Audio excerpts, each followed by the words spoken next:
Hello, everybody, and welcome to EduMatch Tweet and Talk number 9. Can you believe it's already 9 weeks in? That is crazy.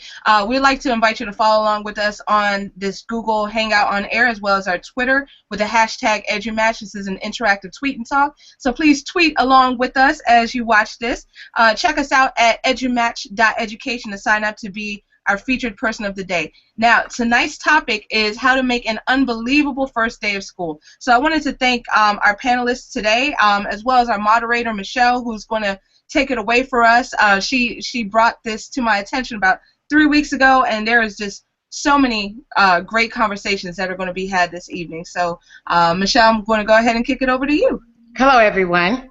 I just wanted to say, as I indicated earlier, that I was in the midst of a chat a few weeks ago, didn't realize I was already jumping into a ship that was sailing quite forcefully. But a question was being posed about how do we make the first day unbelievable. And I said, I do that all the time, and that got me connected to Jay as well as Beth. And we ended up getting a Google Doc started because of Beth's work, and it's just gone really across the country. Who knows, maybe across the world. But tonight we have about 10 questions that we're going to try to talk about that's on this topic. If we get to all of them, that's fine. If not, that's okay too. We'll see where the conversation leads us. So question number 1 is, well, first is a statement. We all know just how important first impressions are, that they can be lasting impressions. What do you want to impart as a first impression upon your students on day 1? What would you like to impart as a first impression? And anybody can answer that. Jay, let's hear you. Hi. Hello, everyone. Yeah, it's really come to us that we want to make the first day of school so special, so amazing that when the kids walk out the door, and I'm an elementary principal, but when the kids walk out the door at the end of the first day, we want them to say, we can't wait to come back the next day. That's really the impression we want to do. We want them to know it's about work, and it's about getting things done and about learning, but we also want them to be so excited to come back the next day, and then the next day after that, and the next day after that. And that's really where, you know, what we need to do. We don't want them to walk away going, oh my goodness, you know, I don't know about that, especially the young ones. So we want to make every day unbelievable and amazing and start with the first day. Well, I'm sure your thinking probably aligns with just about everyone, but would anybody like to add to what Jay has said from your perspective and what grade level you teach? Beth? Yes, I would like to add to that. I'm Beth. I'm a middle school principal in Missouri, and I also want to continue that in the middle school. We're so used to inundating our students and our staff with rules the first day, and I think that our first impression with our group of staff is also something we have to think about, is we really need to think about our first day with staff needs to be unbelievable, and our staff need to want to come back every day as well. I really, something that I grabbed on when reading this article that kind of got this whole thing started was that we do so much rules on the first day. And so I work with 6th, 7th, and 8th graders. They've been doing school for a long time. They know what the rules are. Of course, we're going to have to talk about procedures, but why not teach our best lessons on those first days so the kids are so excited to continue to come back and look forward to the first days of school? Okay, so let's imagine that you opted not to discuss rules on day 1, as you've indicated. How might you still send a message that protocols and decorum are expected for a positive learning environment and still have fun, still teach like a pirate on day 1? Well, I know for us specifically, we have something new that we're doing this year called Hornet Camp, and it's for our incoming 6th graders. And so they are actually coming to school this Wednesday, and the parents are dropping them off, and then they are staying with us for a little over 3.5 hours. And then they'll have a dinner with us, and then we'll do open house afterwards. So that gives them the opportunity. They'll rotate through different stations, so they'll learn how to do the different things at middle school that they're not used to because they'll be their first year. So they'll have a little chance, a sneak peek of how we kind of do school at middle school before they come in. And then our 7th and 8th graders also come in for an orientation.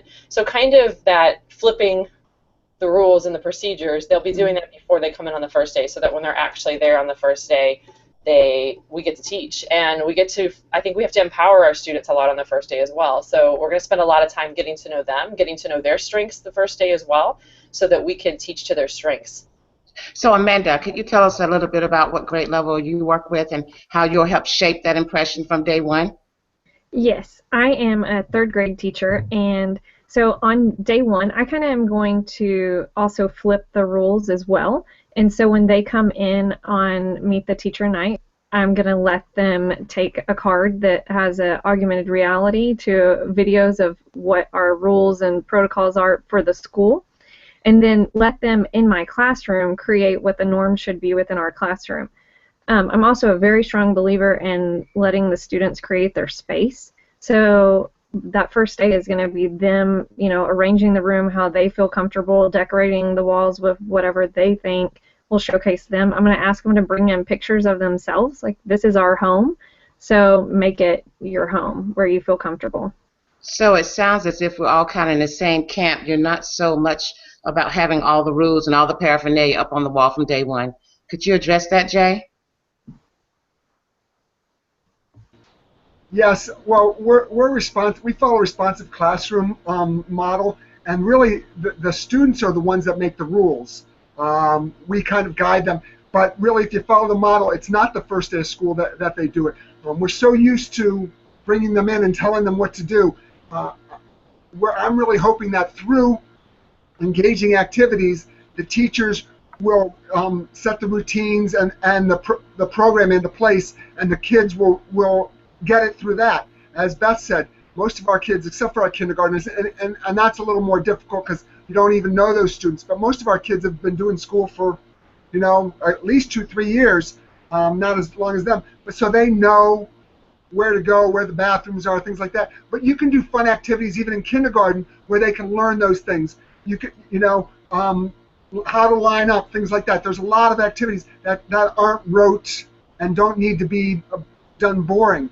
I was thinking just the other day, as my building's filled with stuff that the teachers have to come in, there's so much that can be taught through the cardboard challenge, and I have plenty of boxes that are being emptied right now. So things like that I think, like, just throw that stuff out, and just as a teacher, you can stand back and watch and see how the kids, you get to know the teachers, you build that community, the kids build trust in each other, and that's the most important piece, to really build that classroom community, which is what responsive classroom is all about.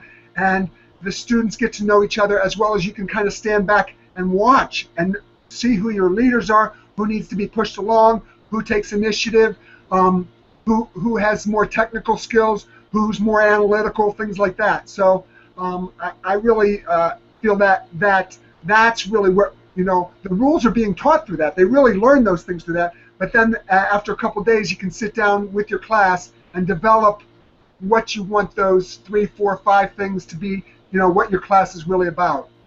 That's marvelous. For me as a language arts teacher, after doing all of those kinds of things, I would also put forth the question, what's one rule in your household you wouldn't dare break, and what are the consequences? And then we make that relevant to the classroom, and I'd have the kids write about what they think is the most important rule, and then we would sort of gauge and do a histograph and see what everybody thought. But even though they thought and that they were writing all the rules, I would put them in the positive language that they were going to use, or that they would use, but I would put them in sentences that I already knew were going to be the same. But they had that buy-in. They felt like they were constructing those rules. And every time there was an infraction, I would say, so these are our rules. We made these rules, so why are we departing? So I think that's fantastic. So you kind of got us on to the next question. What's the most important, or the most important component of week 1, day 1 for your students? And notice I didn't say for the teachers, but for the students, what's the most important component for that first day and that first week? And it might be the same for your teachers, but what's the most important thing? How about that one for me, Beth? All right. Well, I think for me that engagement empowerment, again, is I want our kids to truly want to come back to school because they're excited about the content. They're excited about, they feel like, of course, yeah, right now I have a 6th grader at home myself, and so he right now just misses his friends. And so I'm excited. I want them to be excited to come back and see their friends, but I want them to be able to come in and say, you know what? I really am excited about math. I think this is going to be great. So I want them to have that positive, that culture feeling of not just in our school, but in each of the classrooms as well. I want them to feel like they're important to us, and that it's different than the past as well. We're coming kind of off of a rough year. This is my first year in this building, so I think that sense of community and sense of pride, that's something that has to definitely be felt by our students. Then in turn, that goes, I know you didn't ask for our teachers, but it would then feel the same way for our teachers and our parents. We have a lot of trust that we have to rebuild with our parents and our community, specifically in our middle school, and that's the way that I think that you do that. I also want our students to feel like their strengths are very important to us. And something that I mentioned in the blog is the use of Thrively, which is something I'm so excited about. It's a free platform, and it's a way for them. It's kind of a strengths finder for kids. It's for kids that are about 8 and up, and they take this profile, and then it gives the teacher what their strengths are, and it's not academic based at all. So a lot of times in school, we really focus on academic strengths or behavior strengths, but we don't look at those that are creative, those that might be leaders, those that have those type of strengths. So it's something that is new, and we're going to do that. First hour, we're having a big assembly to try to get them, to motivate them and just to introduce the folks here in the building. And then second hour, we're getting right into finding their strengths so that we can show them that is so important to us as well. And what is the name of that tool again? It's Thrively, and on Twitter, you can follow at Thrively and Thrively.com. And like I said, the folks there are wonderful. They're working with me tomorrow to get all of our kids in the database. The kids will take the strengths profile, and then the teachers will get a breakdown of the different strengths, so that as they're planning activities, as they're planning strengths, and what's even, to take it a step farther, that each student will have their own login. I was lucky because I was able to do this with my own son, so I could kind of play around with it a little bit. But they will be able to log in, and once they take their strengths profile, a Spark will be set up with them, so they can go on. They have online field trips, virtual field trips that are set up just for their strengths. Then they have also apps and web tools that are all set up just for their strengths, so that they can help develop their strengths. So actually, we're going to integrate that into we have an intervention time every day. So on Mondays, because Mondays usually don't get love, we're going to make sure that we're taking that intervention time and really focusing on our passions, on our strengths, so that our kids can realize school is so much more about the content standards that we really want to change the world. And that was one of the challenges I kind of threw out to them as part of our challenge as well. Okay. So you already talked a little bit about helping kids find their strengths. Can you go ahead and mute that for me? Okay. So today there was an article that George Kouros published, and he talked about introverts on that first day and how we are often so focused on getting kids to do things and do all kind of activities, and that the first day could be extremely difficult for those introverted kids who are not comfortable doing some of the things that we want them to do. So how do we factor in those varied temperaments from day one so that students don't feel as if they're being put on the spot when we really just want them to engage and get to connect and know each other? Amanda, how do you handle that in your classroom? Like I said before, I like the idea of letting them on that first day kind of create their space. And I myself am an introvert, and don't really like speaking in front of large groups and things like that. So for me, I try to relate to those kids, but also relate to the kids that are more outgoing and stuff. And instead of standing up and doing a bunch of icebreakers, I think creating their space and collaborating with one another, finding out who each other are instead of a forced introduction. I really like Jay's idea of the cardboard challenge, and I think I'm going to have to be using that one. Well, that sounds great. I think we kind of already addressed this next question, and it just sort of lends to the topic of how much attention we give to getting to know the students, or the students getting to know us, rather, on day one. We spend a lot of time making sure they know who we are and what our philosophy is and all of that, but do you think we spend enough time making sure we're getting to know the students, where they're coming from, who they are, and allow them to get to know each other in the classroom? So it's not just teacher-student directed, but it's everyone, that we're all getting to know each other. So do you think we're addressing those kinds of things enough to build community from day one? Who wants to talk about it? Thank you, Jay. Let's hear it. Well, again, we talked about the responsive classroom, and part of that is really the connecting student to student and building that community with things like the morning meeting and the sharing activities and things like that. But like I said, I think that's the key to building what Beth was talking about, the trust. They have to trust each other, and especially in a new school, like she's at a middle school where those kids are just coming together for the first time. A lot of them may or may not know each other. So really giving everybody the opportunity to share their experiences, their passions, the things that they're really fun, interested in.